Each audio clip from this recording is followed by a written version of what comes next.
नमस्कार, मैं हूं तरन्नुम और आप देख रहे हैं भारत लाइव। एक बार फिर से हम आपके सामने हैं आपको कुछ खबरों से रूबरू करने, और हमारे साथ जुड़ चुके हैं हमारे सब एडिटर आर्यन आनंद। नमस्ते सर, स्वागत है आपका इस शो में।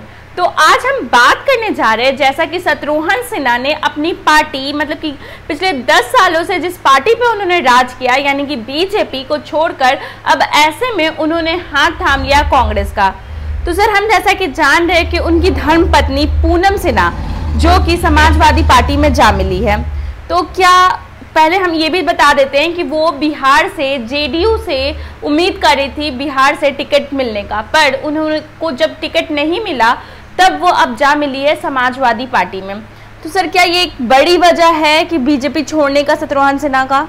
देखिए, शत्रुघ्न सिन्हा लगातार 2014 में जीतने के बाद कोशिश में थे कि आने वाले लोकसभा यानी 2019 के चुनाव में उनकी पत्नी को टिकट मिले और वो भी प्रत्याशी हो लोकसभा के लिए। और यही कारण था कि जब से वो जीत दर्ज किए थे उसके बाद लगातार बीजेपी के खिलाफ मोर्चा खोल रहे थे और मुलाकात कर रहे थे नीतीश कुमार से और आरजेडी के कई बड़े दिग्गज नेताओं से। गौर कीजिएगा कि जब महागठबंधन में थे नीतीश कुमार, उस समय लगातार मोदी सरकार पर हमला करते थे और नीतीश कुमार के हर एक बयान का समर्थन करते थे शत्रुघ्न सिन्हा।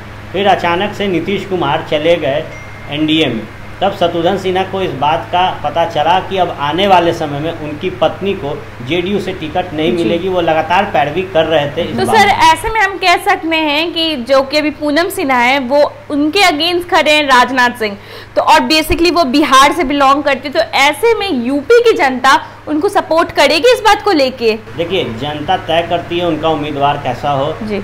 भाजपा जब 2014 में आई थी तो एक प्रचंड बहुमत के साथ आई थी। यूपी में भी आई भाजपा तो एक फुल मेजोरिटी के साथ आई, और अखिलेश सरकार जो अखिलेश यादव थे सपा के अध्यक्ष हैं, वो मुख्यमंत्री थे और उनको हटाकर बीजेपी सत्ता में आई थी।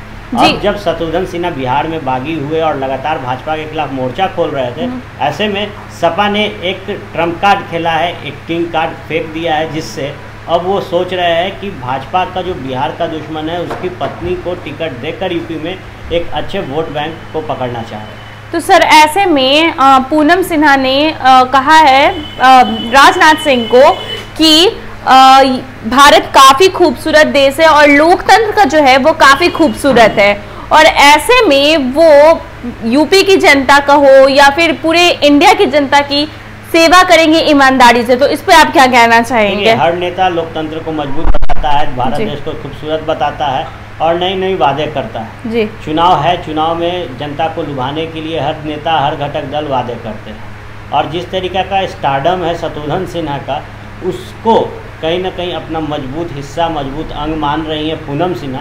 और यही कारण है कि जिस तरीके से उनके पति शत्रुघ्न सिन्हा का लोकप्रियता है भारत में, उसको भुनाने की कोशिश कर रही हैं अपने इन शब्दों से। सर, अगर हम बात करें कि डिम्पल यादव की जो कि धर्मपत्नी है अखिलेश सिंह यादव की, और अखिलेश सिंह जो कि पूर्व यूपी के मुख्यमंत्री रह चुके हैं जैसा कि हम सभी जान रहे, तो ऐसे में जो पूनम की और डिम्पल की काफी पुरानी दोस्ती है, तो क्या कहेंगे कि दोस्ती का फर्ज अदा कर रही है डिम्पल? नहीं, स्टारडम बड़ा फैक्टर है, क्योंकि मोर्चा खोला है शत्रुघ्न सिन्हा ने बीजेपी के खिलाफ। देश में कहीं ना कहीं लोग मान रहे हैं कि अभी भी मोदी लहर है जी। और जिस तरीके से बीजेपी के अगेंस्ट शत्रुघ्न सिन्हा खड़े हैं, वो शत्रुघ्न सिन्हा के बागी बोल हैं, और शत्रुघ्न सिन्हा के स्टारडम को देखते हुए अपनी पार्टी में शामिल करवाया गया है सपा द्वारा पूनम सिन्हा। तो सर, क्या ये डिम्पल सिन्हा का एक राजनीतिक फैक्टर है कि उनको लेंगी तो उनसे कुछ फायदा होगा या फिर उनसे नुकसान होगा? देखिए, स्टार प्रचारक के तौर पे जाना जाता है शत्रुघ्न सिन्हा जी। डिम्पल जानती हैं इस बात को भले बाती कि अगर चुनाव होता है, नामांकन 18 तारीख को है, और अगर चुनाव का प्रचार होता है, शत्रुघ्न सिन्हा आते हैं तो एक बड़ा वोट बैंक वो खींचने की कोशिश करवाएंगे शत्रुघ्न सिन्हा के स्टार प्रचारक से। जैसे कि हम देख रहे हैं सर, शत्रुघ्न सिन्हा बिहार से लड़ रहे हैं, अब उनकी वाइफ जो है वो यूपी से लड़ रही है, तो ये जो दोनों स्टेट में अलग अलग हस्बैंड वाइफ लड़ रहे हैं, तो इससे क्या इफेक्ट पड़ेगा दोनों पे? देखिए, इफेक्ट नहीं पड़ने वाला, लेकिन इलाहाबाद में एक बार चुनाव हुआ था और बहुगुना वहाँ से हार गए थे जी। जिनके खिलाफ वो हारे थे वो थी जया बच्चन। जया बच्चन पहली बार चुनाव लड़ रही थी और अमिताभ बच्चन उनके लिए प्रचार करने आए थे। अमिताभ बच्चन के प्रचार करने से इतना बड़ा वोट बैंक खिंचा गया बहू गुना का, जिसके बाद वो हार गए और उन्होंने कहा था कि मैं राजनीति से संन्यास लेता हूं, क्योंकि एक एंटरटेन करने वाला शख्सियत जब चुनाव में आएगा तो आने वाले समय में लोकतंत्र उसी तरीके से एंटरटेनर बन के रह जाएगा। तो ये देखना काफी दिलचस्प होगा, जैसा कि सर आपने बताया कि एक स्टार प्रचार जो है वो राजनीति में उतरेगा तो लोगों का क्या रिएक्शन होगा उसको लेके, लोग उसे वोट करेंगे, सपोर्ट करेंगे कि नहीं, ये देखना काफी दिलचस्प होगा।